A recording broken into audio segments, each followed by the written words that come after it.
Coming up on Mountain News at 5:30, as the temperatures begin to cool later this week and the leaves begin to fall, you may be thinking about other things besides flu shot season. Why health officials say it's time to get the shot. And around 150 world leaders have converged on New York City for the United Nations General Assembly. Plus, hot weather continues as we head into the day tomorrow. The very latest breakdown on when we can see a return to fall ahead as Mountain News at 5:30 starts right now. Dedicated to southern and eastern Kentucky, this is WYMT Mountain News at 5:30. Good evening, I'm Steve Hensley. With fall just 2 days away, pharmacists and other health professionals are gearing up for flu season. As WYMT's Dakota Makers reports, if you're wanting a flu shot, you can go ahead and get it now. Pharmacist Tyler Wells says we're on the cusp of flu season. With the change in the season, usually we kind of know that's when flu's coming into summer, start of fall. He recommends people get vaccinated by the end of October. It takes 2 weeks for your body to build up antibodies.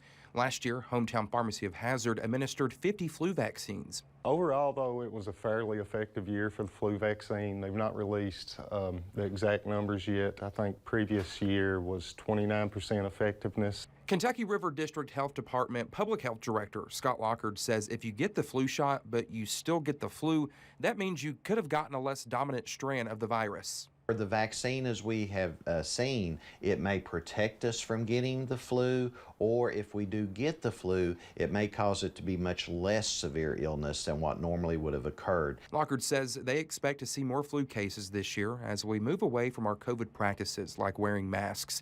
He still encourages people to wear masks while in crowded spaces, but says vaccines are most effective. Vaccines are recommended for everyone 6 months and older. The flu vaccine this year is a quadrivalent vaccine. It protects against 4 strains of influenza. Staying healthy as colder weather heads our way. In Hazard, Dakota Makers, WYMT Mountain News. Health officials also say if you were impacted by the recent flooding and are still cleaning up, make sure you are up to date on a tetanus shot. Plenty of warm air in the mountains this evening. We still have even warmer air on the way as we head into the day on Wednesday. A look outside right now, not a cloud to be seen, at least here in Hazard out the front door. Mid-80s reading from our front door here at WYMT. Still watching temperatures in the middle and upper 80s. And how about Somerset checking in at 90 right now? So warm air continues to scoot on in. That's why I think we have the possibility to break some records tomorrow, or at least tie them. Upper 50s to near 60 for those dew points. So it is a slightly drier heat than we were dealing with yesterday, but notice out to the southwest, more of that moisture is on the way in. As we look, pinpoint Doppler's a clean sweep around the region, and it has been for much of the day. In fact, today is mostly dry. And that changes as we head later on into the work week. So go ahead and download that WYMT First Alert Weather app. If you don't have it already, scan that QR code in the upper right-hand corner of your screen. You open it up, you'll see we are looking at temperatures falling through the 80s this evening, eventually through the 70s, and we only end up in the low 60s as we head into tomorrow morning. Now, I'll have the details on when we could see a return to some pumpkin spice weather. That's coming up in a few minutes. Steve? All right, Evan, thank you. Heads of state and diplomats are gathering this week for the first all-in-person UN General Assembly meeting since the start of the pandemic. This year's meeting occurs amid escalating world crises, economic and environmental concerns. CBS's Elise Preston reports from the United Nations. World leaders gathered face-to-face in the halls of the United Nations, with UN Secretary General Antonio Guterres delivering sobering opening remarks about the serious business at hand. A cost of living crisis is raging, trust is crumbling, inequalities are exploding, and our planet is burning. The Secretary General told leaders the world is locked in global dysfunction, spurred by the climate crisis, world poverty, and even social media. But he also pointed to hope, showing video of a UN chartered ship carrying grain from Ukraine to Africa amid the nation's crippling war with Russia. Let's work as one, a coalition of the world, as United Nations. Much of that hard work is set to be discussed on the sidelines of the assembly in private meetings between leaders. Some 150 heads of state and representatives are set to speak this week at the UN. But this year, President Biden's address was bumped from its traditional second-place slot. That's to accommodate his return from Queen Elizabeth's funeral. President Biden is set to speak Wednesday morning, likely stressing climate issues and Russian aggression in Ukraine. The main thing that we are coming back and we are on the way to the end. Ukraine's president will be the only world leader allowed to address the assembly remotely this year, despite Russia's objections. Elise Preston, CBS News, the United Nations. This afternoon was the first meeting of the UNGA platform of women leaders, inviting women heads of state and government to discuss top global issues and inclusive leadership. Security around the United Nations headquarters in New York was stepped up today as world leaders arrived for the first day of the general debate of the General Assembly. Russia's invasion of Ukraine and a global food crisis aggravated by that war will be one of the focuses at the United Nations gathering. Expectations are low that any concrete progress will be made toward ending the conflict.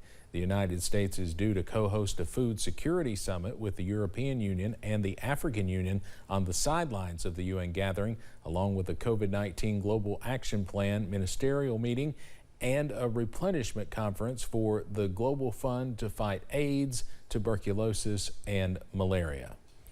Uganda declared an outbreak of Ebola after a case of the relatively rare Sudan strain was confirmed in the country.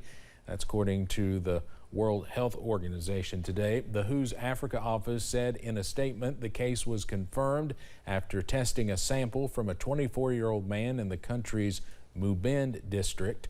Ugandan health authorities investigated 6 suspicious deaths in the district this month.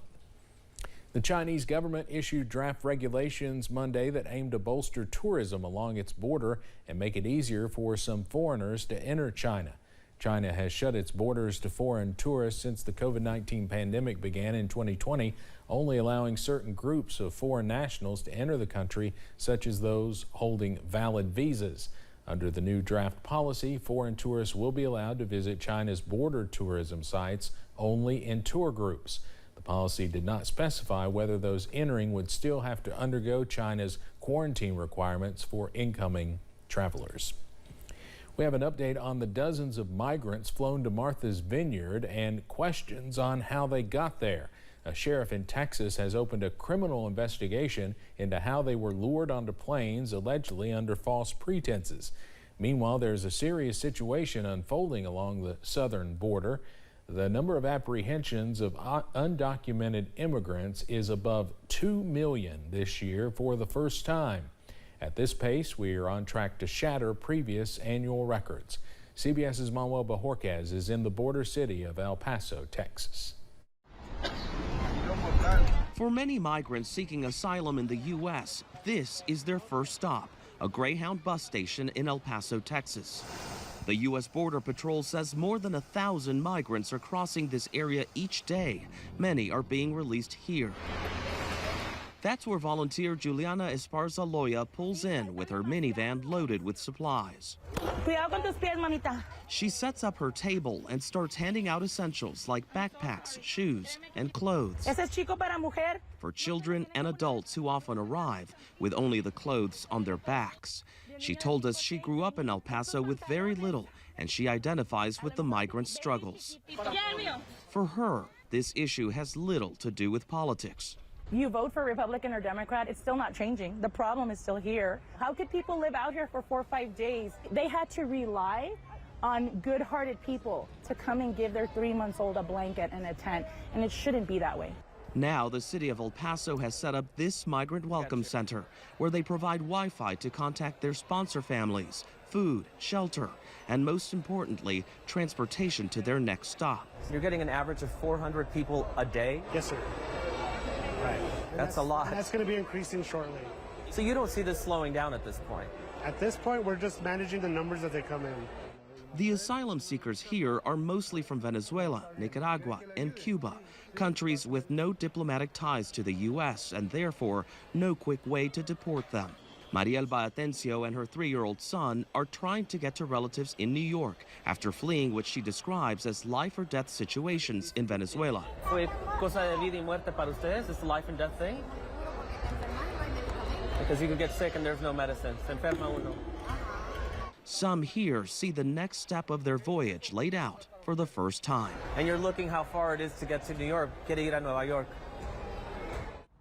El Paso has sent nearly 60 buses with migrants north, but the city says it is closely coordinating that with local leaders and charitable organizations at those destinations to ensure they are ready to receive those migrants, unlike some GOP governors who are accused of sending migrants with little to no warning at all. Manuel Bojorquez, CBS News, El Paso. El Paso has sent nearly 60 buses with migrants north, but the city says it is closely coordinating that with local leaders and charitable organizations at those destinations to ensure they are ready to receive those migrants, unlike some GOP governors, as Manuel just said, who are accused of sending migrants with little to no warning at all. Well, Florida Governor Ron DeSantis hosted a news conference in Bradenton, Florida this afternoon where he addressed the migrant flight to Marthas Vineyard. The news conference was intended to announce expansion of the annual back-to-school tax holiday and permanent tax exemptions for baby and toddler items, in addition to a year-long tax exemption on other household items families need every day. But he also spoke about the migrant flight to Martha's Vineyard and criticized the Biden administration for what he says is lack of security at the southern border. I haven't heard a peep about all the people that have been told by Biden you can just come in, and they're being abused by the cartels, they're drowning in the Rio Grande. You had 50 that died in some shed in Texas. I heard no outrage about any of that. DeSantis went on to say that President Biden had, quote, created the crisis, and now, quote, nobody can deny that there is a crisis. Coming up on Mountain News at 5:30, whether it's groceries, gas, or home utilities, you've probably spent more this year. Some expert advice on fighting back against those rising costs. Plus, it's getting even hotter as we head into the day tomorrow, but we do have better weather on the way. That breakdown is coming up.